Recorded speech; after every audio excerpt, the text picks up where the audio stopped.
एको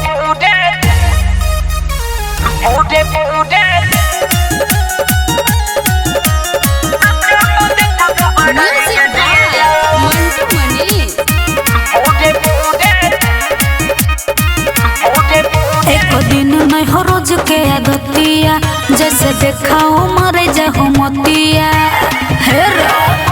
सुना। एको दिन नहीं हो रोज के आदतिया जैसे देखाओ मरे जाओ मोतिया। तोरा बुझी के रतिया के तकिए के रोजे ठेलिया बूढ़े बूढ़े देखी के छौरी सच में देख दोबारा गेलिया। बूढ़े बूढ़े देखी के छौरी सच में देख दोबारा गेलिया। पागल छी के रे हालात से मजबूर हूँ।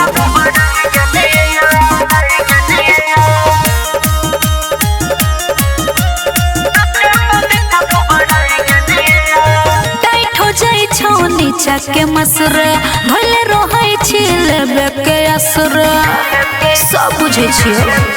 दम भर हम धके पिजइया होगे सोची तोहरे के खूबे गिजइया होगे।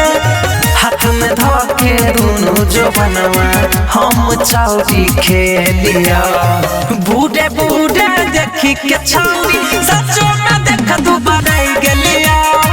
बूढ़े बूढ़े देखी के छौरी सचो में देख दोबारा गेलिया।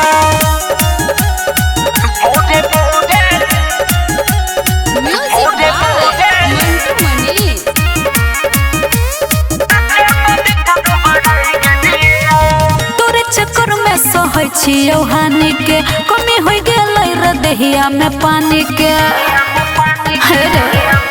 लागो तोरे समान हम छुई गेलोगे इहे करही में कई दिन छुई गेलोगे। ऐसन बुझाओगे छौरी मन भर तोरा ले लिया। बूढ़े बूढ़े देखी के छौरी सचो में देख दोबारा गेलिया। बूढ़े बूढ़े देखी के छौरी सचो में